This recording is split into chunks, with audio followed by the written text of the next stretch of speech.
டிஎன்இபியோட வெப்சைட்ஸை இன்றைக்கி நம்ம ரிவ்யூ பண்ண போகிறோம். பர்டிகுலராக கம்ப்ளைண்ட் சிஸ்டம் போர்ட்டல்லாம் எப்படி இருக்குன்றதை பார்க்க போகிறோம். பொதுவாக சாப்பாடை ரிவ்யூ பண்ணுறவங்கள்ட்ட உங்களுக்கு சமைக்க தெரியுமான்னு கேட்போம். படத்தை ரிவ்யூ பண்ணுறவங்கள்ட்ட உங்களுக்கு படம் எடுக்க தெரியுமான்னு கேட்போம். நான் ஒரு 20 வருஷமாக சாஃப்ட்வேர் கம்பெனி ஒன்று ரன் பண்ணிகிட்ருக்கேன். Web apps and mobile apps develop பண்ணுறது தான் எங்களுடைய கோர் ஆஃபரிங்ஸ். ப்ளஸ் ரீசண்டாக ஏஐ பேஸ்டான ப்ராடக்ட்ஸும் டெவலப் பண்ணியிருக்கோம். லாஸ்ட்டு 10 இயர்ஸ் உள்ளுக்குள்ளே 2 இன்டர்நேஷ்னல் பிளாக் செயின் ஹேக்கத்தான்ஸில் எங்களோட ஐடியாஸ் வின் பண்ணியிருக்கு. ஸோ இதில் எனக்கு எக்ஸ்பர்டைஸ் இருக்கிறதுனால நான் கான்ஃபிடெண்ட்டாக ஒரு ரிவ்யூ பண்ணுறேன். இந்த ரிவ்யூவோட நோக்கம் என்ன அப்படின்னா, என்ன மாதிரியான ஃபீச்சர்ஸை இம்ப்ளிமெண்ட் பண்ணோம்னா மக்களுக்கு இன்னும் ஒரு நல்ல ஒரு சேவையை வழங்க முடியும் அப்படின்ற ஒரு ப்ரோக்ரஸிவான நோக்கத்தில் தான் இந்த ரிவ்யூ சீரீஸை நான் ஆரம்பிக்கிறேன். ஓகே, டிஎன்இபின்னு சொன்ன உடனே நம்ம எல்லாருக்கும் ஞாபகம் வர வெப்சைட் இது கிடையாது, இதுதான். ஏன்னா இங்கே தான் நம்ம போய் நம்மளோட பில்ஸ் எல்லாமே பே பண்ணுவோம். இவங்க டிஎன்இபியில் என்ன பண்ணுறாங்கன்னா, புது கனெக்ஷன்ஸ் வாங்குறதுக்கும் கம்ப்ளைண்ட்ஸ் கொடுக்கறதுக்கும் பேமெண்ட் பண்ணுறதுக்குமான அந்த போர்ட்டல்ஸை கன்சியூமர் ஃப்ரெண்ட்லியாக இருக்கிற மாதிரி டெவலப் பண்ணி வச்சுருக்காங்க. இப்போது இந்த டிஎன்இபி சைட்லேயே பார்த்தீங்கன்னா, நாளைக்கு அதாவது சனிக்கிழமை இந்த ஒரு 2 hours மட்டும் போர்ட்டல் வேலை செய்யாது, புது அப்ளிகேஷன்ஸ் நீங்கள் சப்மிட் பண்ண முடியாதுன்னு ஒரு சின்ன நோட்டிஃபிகேஷன்ஸ் ரன் பண்ணிகிட்ருக்காங்க. இவங்களோட அனைத்து வெப்சைட்லேயுமே இந்த வாட்ஸ்அப் நம்பர், இந்த 9498794987 அப்படின்ற இந்த நம்பரை பப்ளிஷ் பண்ணியிருக்காங்க. ஸோ நம்மளுடைய கம்ப்ளைண்ட்ஸ் ஏதாவது இருந்தால் 24/7 இதில் அனுப்பலாம் அப்படின்றது தான். டிஎன்இபியோட வெப்சைட்ஸை நம்ம 4 விதமாக பிரிச்சுக்கலாம். ஒன்று, தெர்மல் அண்ட் நியூக்ளியர் பவர் பிளான்ட்களை பற்றின ஒரு இன்ஃபர்மேஷன் வெப்சைட். இது நம்ம ஜென்ரல் பப்ளிக்கு அதிகமாக தேவைப்படாது. அடுத்து க்ரீன் எனர்ஜிக்கான ஒரு வெப்சைட். இதில் நீர் மின்சாரம், wind energy and solar energy இதில் இருக்கும். இதுக்கு நம்மளுடைய வீட்டுக்கான ரூஃப் டாப் பேனல்ஸ் இந்த மாதிரியான விஷயங்கள் பார்க்குறதுக்கு இந்த வெப்சைட்டை நம்ம யூஸ் பண்ணிக்கலாம். அடுத்து முக்கியமாக டிரான்ஸ்மிஷன் கார்ப்பரேஷன் உற்பத்தியான மின்சாரத்தை ஒரு இடத்துல இருந்து இன்னொரு இடத்துக்கு பெரிய பெரிய பவர் லைன்ஸ் மூலமாக அந்த டிரான்ஸ்மிஷன் பண்ணுறதை பற்றின ஒரு வெப்சைட். அதுக்கடுத்து முக்கியமாக நம்ம எண்டு கன்சியூமருக்கான வெப்சைட், இதுதான் பவர் டிஸ்ட்ரிபியூஷன் கார்ப்பரேஷன். ஸோ இந்த வெப்சைட்டில் 2 விதமான கம்ப்ளைண்ட் போர்ட்டல் இருக்குது. இப்போ நீங்கள் நார்மல் டிஎன்இபி கம்ப்ளைண்ட்ஸ் அப்படின்னு தேடினீங்கன்னா ஒரு லிங்க் வரும். அந்த லிங்க் ஓப்பன் பண்ணி பார்த்தீங்கன்னா இந்த பேஜ் போகிற மாதிரி இருக்கும். இந்த பெட்டிஷன் என்ட்ரி, பெட்டிஷன் ஸ்டேட்டஸ்ன்னு இருக்குது பார்த்தீங்களா, இந்த பேஜ். இந்த பேஜ் பிரைப், அதாவது லஞ்சம் வாங்குகிற டிஎன்இபி ஊழியர்களை பற்றி நம்ம கம்ப்ளைண்ட் கொடுக்கறதுக்கான ஒரு பேஜ். ஸோ இதில் நம்மளோட பேர் எல்லா டீட்டெயில்ஸும் போட்டு வச்சுட்டு எந்த ஏரியாவில் நமக்கு இந்த பிரச்சனை நடக்குது, இதுக்கு யாரை நம்ம பதில் சொல்கிற மாதிரியான ஒரு பர்சனாக வைக்கணும், அந்த ஏரியா ஏஇயா இல்லை ஏஇஇயா அப்படின்றதெல்லாம் மென்ஷன் பண்ணிக்கலாம். இது முழுக்க லஞ்சம் பற்றின, அதாவது டிஎன்இபி ஊழியர்கள் மேலே நம்ம கொடுக்குற புகார் தான் இந்த போர்ட்டல். அடுத்த முக்கியமானது, இந்த மெயினான பவர் டிஸ்ட்ரிபியூஷன் கார்ப்பரேஷன் வெப்சைட்டில் கன்சியூமர் கம்ப்ளைண்ட்ஸ் அப்படின்ற ஒரு மெனு இருக்கும். இதை ஓப்பன் பண்ணோம்னா இந்த போர்ட்டல் ஓப்பன் ஆகுது. இதுதான் முக்கியமான அனைத்து சர்வீஸ் சம்மந்தப்பட்ட பிரச்சனைகளுக்கும். எங்கள் ஏரியாவில் கரண்ட் இல்லை, ஹை வோல்டேஜ் லோ வோல்டேஜ் வருது, இல்லைனா ரொம்ப முக்கியமான டேஞ்சரஸான பிரச்சனைகள், அதாவது டிரான்ஸ்ஃபாரம் சாஞ்ச மணிக்கு இருக்குது, இல்லைனா 2 வயரு தொட்டுக்கிட்டு இருக்குது, இந்த மாதிரியான முக்கியமான பெரிய பிரச்சனைகளை இதில் கம்ப்ளைண்ட் கொடுத்துக்கலாம்.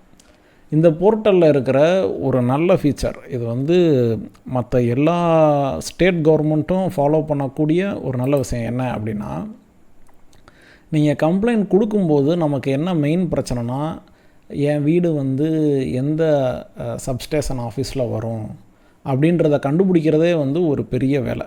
கரெக்டாக?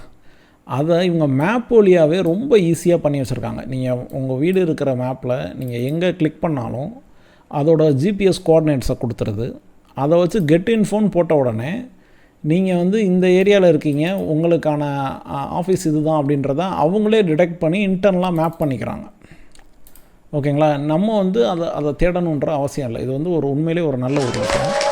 அடுத்து வந்து நம்ம வந்து என்ன மாதிரியான பிரச்சனைன்னு கம்ப்ளைண்ட்லாம் நம்ம வந்து கொடுத்துறோம். ஓகே, இது ஒரு பாசிட்டிவ் மேட்டர். ஆனால் ஒரு நெகட்டிவ் பிரச்சனை என்ன இருக்குது அப்படின்னா, நம்ம அப்லோட் பண்ணுற ஃபோட்டோ எதுவுமே இந்த சிஸ்டமில் ஸ்டோர் ஆக மாட்டேங்குது. இப்போ நீங்கள் ஏதாவது ஒரு கம்ப்ளைண்ட் ரிஜிஸ்டர் பண்ணுறீங்கன்னா, இங்கே கீழேயே வந்து ஒரு ஃபைல் சூஸ் பண்ணுற மாதிரி வச்சுருக்காங்க. இந்த ஃபைலை செலக்ட் பண்ணி நம்ம அப்லோட் பண்ணோம்னா அது வந்து சேவ் ஆக மாட்டேங்குது. அதே மாதிரி ஒரு கம்ப்ளைண்ட்டை முடிக்காமலேயே அந்த ஸ்டாஃப் வந்து க்ளோஸ் பண்ணுறாங்கன்னா நம்மளால் அந்த கம்ப்ளைண்ட்டை ரீஓப்பன் பண்ண முடியலை. ஸோ ஒரு ரீஓப்பன் பண்ணுற ஒரு ஃபீச்சர் வேணும். இப்போ உதாரணத்துக்கு இது நான் 2025 கொடுத்த ஒரு கம்ப்ளைண்ட். 2 போஸ்ட் மரத்துக்கு நடுவில் இருக்கிற ஒரு லைன் கம்பி வந்து அந்து விழுகிற மாதிரி இருக்குது, அதை வந்து பாருங்கன்னு நான் போட்டிருக்கேன். ஸோ ஒரு ஸ்டாஃப் வந்து சார் அட்டெண்டட் ப்ளீஸ் அப்படின்னு போட்டுட்டு இந்த கம்ப்ளைண்ட்டை க்ளோஸ் பண்ணிட்டாங்க, கம்ப்ளீட்டட்னு சொல்லி போட்டாங்க. நான் வந்து என்னென்னு இந்த கம்ப்ளைண்ட் ஓப்பன் பண்ணி பார்த்தேன்னா, இதுக்கு ஒரு ஸ்டார் ரேட்டிங் மட்டும் கொடுத்துருந்தாங்க. இது வந்து எப்படி தீர்வாயிருக்குன்னு ஒரு ஐகான், ஸ்மைலி ஐகான் இந்த மாதிரி மட்டும் வச்சுருந்தாங்க. ஸோ நான் வந்து இல்லை முடியலை அப்படின்னு மட்டும் போட்டுட்டு நான் முடிச்சிட்டேன் நான். ஸோ இந்த இடத்துல எப்படி இருக்கணும்னா, ஒரு கம்ப்ளைண்ட் க்ளோஸ் ஆகிருக்கு, நான் வந்து கம்ப்ளீட் பண்ணிட்டேன்னு ஒரு ஸ்டாஃப் சொல்கிறாங்கன்னா அதுக்கான ஒரு ப்ரூஃப் ஃபோட்டோ ஏதோ ஒன்றா அவங்க வந்து அப்லோட் பண்ணணும். அப்படின்னா தான் அது கம்ப்ளீட் ஆகிருக்குன்றது ஒரு ஷூரான ஒரு விஷயம். அதே நேரத்தில் அது கம்ப்ளீட் ஆச்சுன்றதை கம்ப்ளைண்ட் ரைஸ் பண்ணவங்களும் அக்னாலஜ் பண்ணணும். நானும் வந்து இந்த இடத்துல வந்து ஆமாம் அது சரியாயிருச்சுன்னு நான் கொடுக்கணும். ஓகேங்களா? ஸோ இது இல்லை. ஸோ இந்த ரீஓப்பன் பண்ணுற ஃபீச்சர் ஒன்று தேவை. அடுத்து இந்த சிஸ்டம் எப்படி இம்ப்ரூவ் பண்ணலான்னா, என்னோடய சர்வீஸ் நம்பரை ஆட் பண்ண சொல்லி கேட்குறாங்க.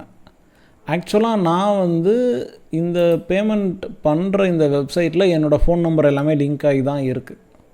அப்போது இந்த போர்ட்டலில் என்னோடய ஃபோன் நம்பரை வச்சு தான் நான் லாகினும் பண்ணுறேன். அப்போ என்னோடய ஃபோன் நம்பரோட லிங்க் ஆகிருக்கிற சர்வீஸ் நம்பர்ஸை இங்கே லிஸ்ட் போட்டுட்டு நான் அதை செலக்ட் பண்ணுற மாதிரி ஒரு ஃபீச்சர் இங்கே வைக்கலாம். அப்போது கன்சியூமருக்கு கொஞ்சம் ஈஸியாக இருக்கும். சரி, இந்த வாட்ஸ்அப் நம்பர் வேலை செய்யுதா அப்படின்னு பார்த்தோம்னா, நான் ட்ரை பண்ண வரைக்கும் இந்த நம்பருக்கு நம்ம என்ன மெசேஜ் போட்டாலும் அதுக்கு ரிப்ளை வர மாட்டேங்குது. மேபி ஒரு சில பவர் அவுட்டேஜ் பிரச்சனைகள் இருக்கிறதுனால நிறைய நபர்கள் இதை தொடர்ந்து காண்டாக்ட் பண்ண ட்ரை பண்ணுறதுனால இருக்கலாம். இல்லைனா அவங்களுடைய வாட்ஸ்அப் ஏபிஐ எப்படி இருக்குன்றதை பார்த்துட்டு இந்த நம்பர் கூட நம்ம இன்ட்ராக்ட் பண்ணும்போதே நம்மளோட ஃபோன் நம்பரை வச்சே நம்மளுடைய சர்வீஸ் நம்பர் எது அப்படின்றத அவங்க டிடெக்ட் பண்ணிக்கலாம். அதன் மூலமாக கம்ப்ளைண்ட் என்ன மாதிரியான கம்ப்ளைண்ட்ற ஆப்ஷனை ஒரு எளிமையான வாட்ஸ்அப் பாட் அங்கே இருந்துச்சு அப்படின்னா மக்கள் வந்து தமிழ் ஆங்கிலம் ரெண்டுலேயுமே அந்த ஆப்ஷன்ஸை செலக்ட் பண்ணி கம்ப்ளைண்ட்டை ரொம்ப ஃபாஸ்ட்டாக ரிஜிஸ்டர் பண்ணுறதுக்கான ஒரு வழியை ஏற்படுத்தலாம். ஸோ இந்த வாட்ஸ்அப் நம்பர் இப்போது வேலை செய்யலை. இந்த பேமெண்ட் வெப்சைட்டில் சில விஷயங்கள் ரொம்ப அவுடேட்டடாக இருக்குது. உதாரணத்துக்கு இந்த நார்டான் செக்யூர்டு அப்படின்னு இந்த வெரிசைனோடைய ஒரு ஐகான் வச்சுருக்காங்க. இது பல வருடங்களாக இருக்குது. ஆனால் ஸ்டில் இந்த வெப்சைட்டுடைய SSL சர்டிஃபிகேட் நீங்கள் பார்த்தீங்கன்னா அதை இஷ்யூ பண்ணது ESET அந்த கம்பெனி தான் இஷ்யூ பண்ணியிருக்காங்க. ஆனால் இந்த கம்பெனியோட லோகோ வைக்கிறதுக்கு பதிலாக ஏன் அவங்க வந்து இன்னும் அந்த பழைய கம்பெனியோட லோகோவே வச்சுருக்காங்கன்றது மாற்றணும். அடுத்து இங்கே எக்ஸ்டர்னல் லிங்க்ஸ் அப்படின்னு சொல்லி சில லிங்க்குகள் கொடுத்துருக்காங்க. இப்போ கிரீவியன்ஸ் அண்ட் கம்ப்ளைண்ட்ஸ் அப்படின்னு ஓப்பன் பண்ணோம்னா முதல்வரின் முகவரி சிஎம் செல்லோட கம்ப்ளைண்ட் போர்ட்டல் வருது. ஓகே, ஆனால் இந்த இடத்துல இருக்க வேண்டிய கம்ப்ளைண்ட் போர்ட்டல் வந்து இப்போ சிஎம் செல் வந்து நம்ம தீர்க்க முடியாத அதிகப்படியான பிரச்சனைகளுக்கு தான் நம்ம வந்து சிஎம் செல்லில் போய் கம்ப்ளைண்ட் கொடுப்போம். எல்லாருமே சிஎம் செல்லில் கம்ப்ளைண்ட் கொடுத்தோம்னா அந்தந்த துறை ரீதியான புகார்கள் மேனேஜ் பண்ணுறது வந்து தேவையில்லாமல் அதிக புகார்கள் சிஎம் செல்கே போகும். நம்மகிட்ட இருக்கிற இந்த கம்ப்ளைண்ட் போர்ட்டலோட லிங்க்கையே இங்கே வச்சிடலாம். ஒன்று, இன்சிடெண்ட் ரிப்போர்ட்டிங் அப்படின்னு ஒரு லிங்க் வச்சுருக்காங்க. அதை கிளிக் பண்ணால் cert.tn.gov.in ஒரு சைட் போகுது. ஆனால் அந்த சைட் வந்து லோட் ஆக மாட்டேங்குது. ஸோ இன்சிடெண்ட் ரிப்போர்ட்டிங்னால் என்ன, எதுக்காக இதை வச்சுருக்காங்கன்னு தெரில. அடுத்து சைபர் ரெசிலியன்ஸ் அப்படின்னு ஒன்று வச்சுருக்காங்க. அங்கே ஓப்பன் பண்ணாலும் ஒரு பேஜ் எதுவும் வர மாட்டேங்குது. ஸோ இந்த விஷயங்கள்லாம் சரி பண்ணால் கொஞ்சம் மீனிங்ஃபுல்லான லிங்க்ஸ் இருந்தால் நல்லாயிருக்கும் அப்படின்னு நினைக்கிறேன். அடுத்து நம்மளுடைய சோஷியல் மீடியா பேஜஸ் இதெல்லாம் ஒர்க் ஆகுதான்னு பார்ப்போம். ஓகே, ஃபேஸ்புக் வருது. ஆனால் ஃபேஸ்புக்கில் எந்த ஒரு போஸ்ட்டுமே இல்லை, பேஜ் மட்டும்தான் ரெடி ஆகி வச்சுருக்காங்கன்னு நினைக்கிறேன். ட்விட்டர் எப்படி இருக்குன்னு பார்ப்போம். YouTube, Insta. Okay, last post கொஞ்சம் ட்விட்டரில் ஆக்டிவாக இருக்கிறாங்க, நல்ல விஷயம். 2024 ஒரு போஸ்ட்டு, 2025 எந்த போஸ்ட்டும் இல்லை. 2026 மே மாதம் ஒரு போஸ்ட், புது மினிஸ்டர் வந்ததுக்கப்புறம் ஒரு போஸ்ட் போட்டிருக்காங்க. ஓகே, யூடியூப் சேனல் 3 வருடங்களுக்கு முன்னாடி தான் கடைசி வீடியோ. இன்ஸ்டாகிராம்,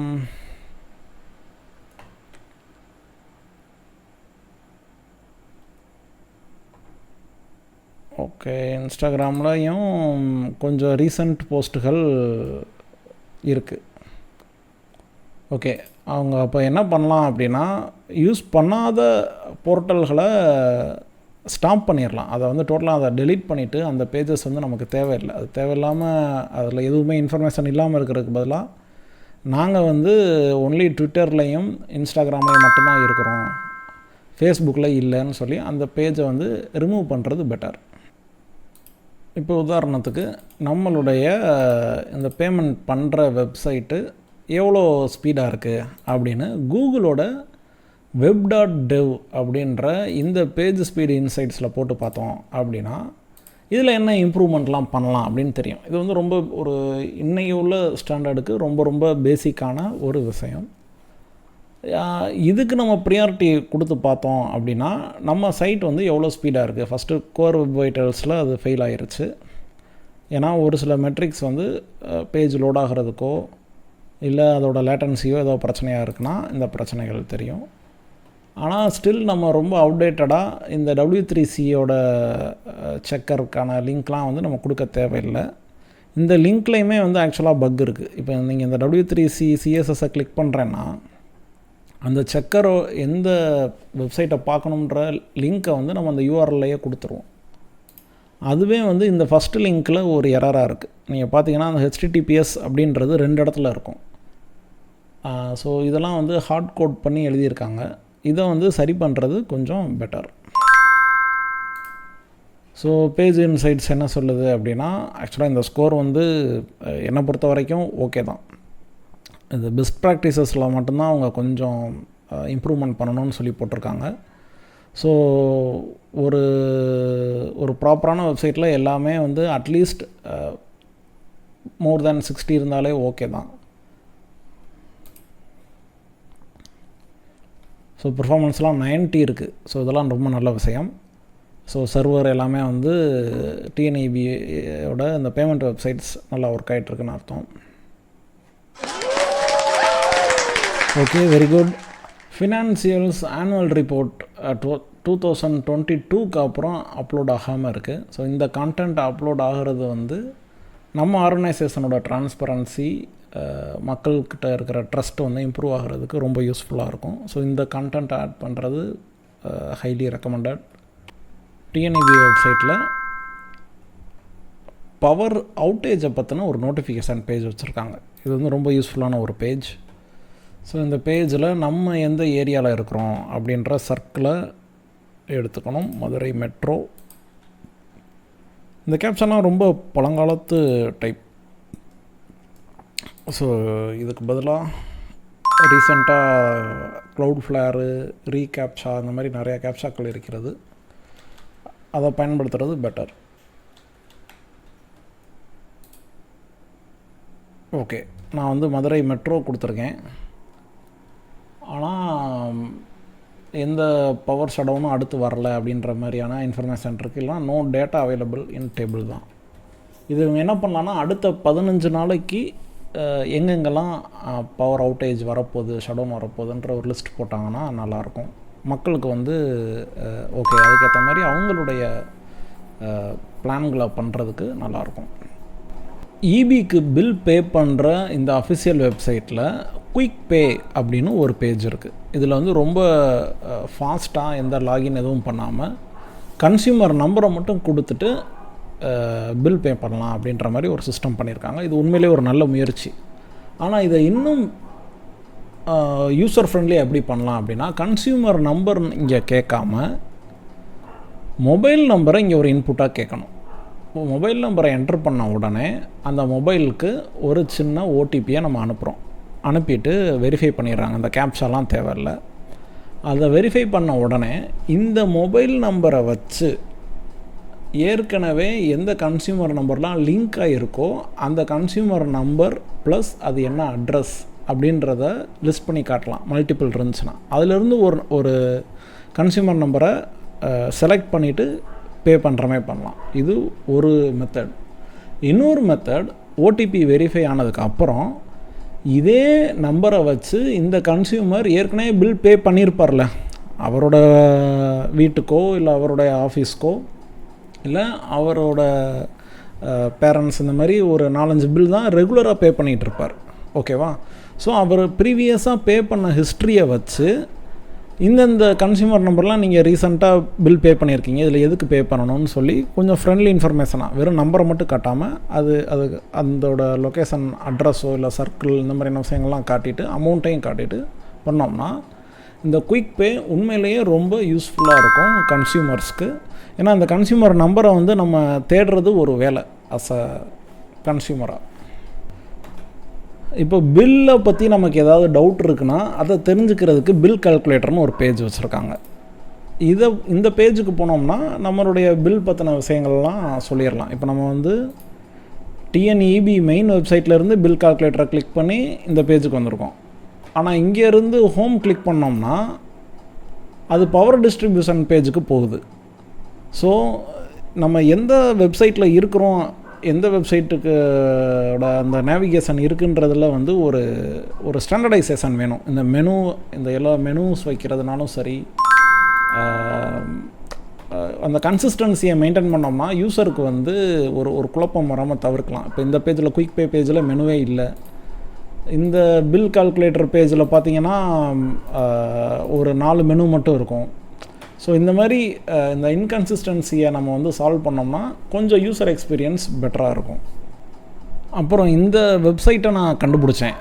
இது ஏதோ உள்ளுக்குள்ளே ரொம்ப நிறையா மெனு உள்ளுக்குள்ளே போனதுக்கப்புறம் தான் இந்த தமிழ்நாடு ஸ்டேட் டெசிக்னேட்டட் ஏஜென்சி அப்படின்னு ஒரு வெப்சைட் வந்துச்சு.